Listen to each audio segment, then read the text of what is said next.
Welcome to jobs insider. आप सभी का एक बार फिर से स्वागत है हमारे ऑफिशियल यूट्यूब चैनल पर।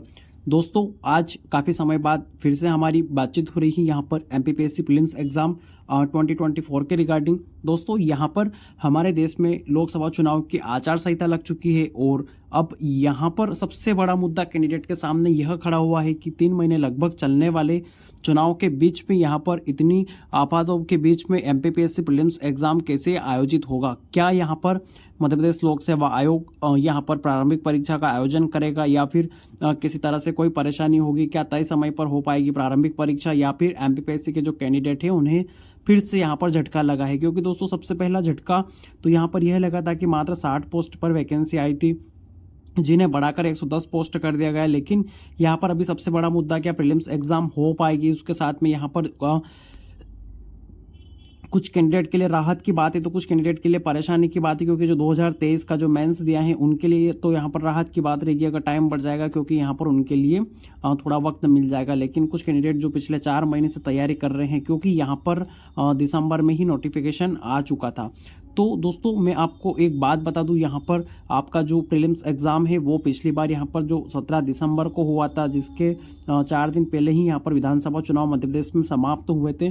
तो उसी कड़ी में यहाँ पर कुछ आगे महत्वपूर्ण चीज़ें हम देखेंगे, बात करेंगे। तो दोस्तों, चलिए वीडियो को स्टार्ट करते हैं यहाँ पर और यहाँ पर चीज़ों को समझते हैं।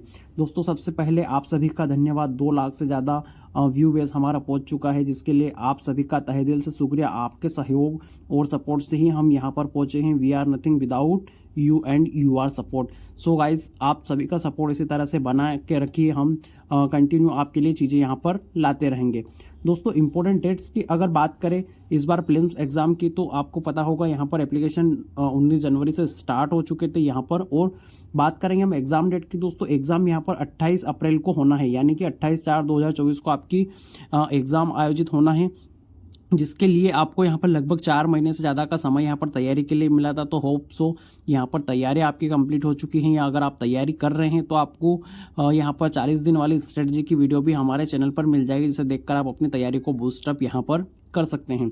इसके पहले एक बात बताऊँ दोस्तों, यहाँ पर आपका जो 17 दिसंबर को जो एग्ज़ाम हुआ था उसके कुछ टाइम पहले यहाँ पर आपकी लोक विधानसभा चुनाव मध्य प्रदेश में खत्म हुए थे। तब भी कयास ये लगाए जा रहे थे कि आयोग यहाँ पर कुछ ना कुछ बदलाव करेगा और यहाँ पर एक बार फिर से रिवाइज करेगा, लेकिन आयोग ने ऐसा कुछ भी नहीं किया। उसके बाद में यहाँ पर मेंस को पोस्टपोन करने के लिए कई प्रयास किए गए, लेकिन वहाँ पर भी कोई सफलता कैंडिडेट को नहीं मिली।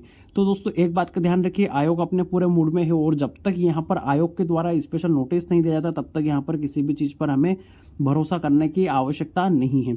चुनाव आयोग का नोटिफिकेशन जो आया है उसमें भी आपको बता देता हूं दोस्तों मैं कुछ महत्वपूर्ण चीज़ें।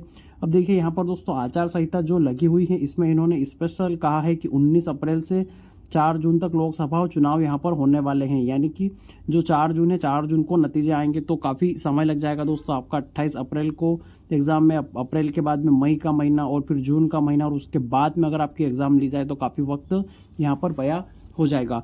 तो आखिरकार क्या संभावना बनती है, इन चीज़ों को यहाँ पर देख लेते हैं। चुनाव आयोग ने अपने नोटिफिकेशन में क्या कहा है। तो दोस्तों, जो आचार संहिता का जो नोटिफिकेशन दिया है उसमें इन्होंने स्पष्ट कहा है, रेगुलर रिक्रूटमेंट, अपॉइंटमेंट और प्रमोशन थ्रू द यूपीएससी यानी यूनियन पब्लिक सर्विस कमीशन, और यहाँ पर स्टेट पब्लिक सर्विस कमीशन यानी एमपीपीएससी और द स्टाफ सिलेक्शन कमीशन यानी एसएससी और any other statutory authority can continue, यानी कि रेलवे के जो एग्जाम्स हैं जो आरआरबी ले रहा है वो भी कंटिन्यू यहाँ पर रहेंगे, उन पर भी कोई प्रभाव यहाँ पर नहीं पड़ेगा।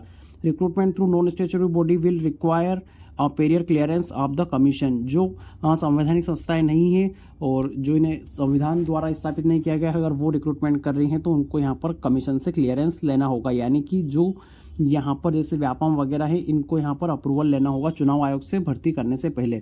बाकी तो यहाँ पर एक चीज़ आपको क्लियर हो गई होगी कि यहाँ पर जो पीएससी है उसके लिए स्पष्ट चुनाव आयोग ने निर्देश दे दिया है कि यहाँ पर आयोग अपना काम कर सकता है, भर्ती करवा सकता है और मैन पावर की कोई कमी नहीं है दोस्तों। आयोग को अपना 1 दिन का सेटअप करना है, 1 दिन की 4 घंटे के एग्जाम के लिए व्यवस्था जमानी है, जो कि आयोग के पास पहले ही सारी चीज़ें व्यवस्थित रहती हैं।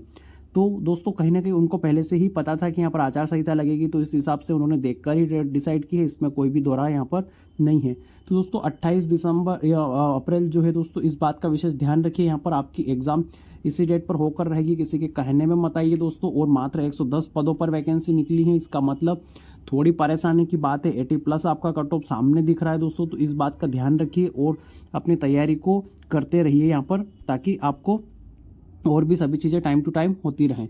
तो दोस्तों वीडियो में यहाँ तक बने रहने के लिए धन्यवाद। और भी ऐसी महत्वपूर्ण अपडेट्स आप तक लाते रहेंगे, और साथ ही अपना सपोर्ट बनाए रखें। आपका जो सहयोग और जो प्यार मिल रहा है उसके लिए सदैव आपका आभारी रहेंगे। तो दोस्तों वीडियो में बने रहने के लिए धन्यवाद। नमस्कार।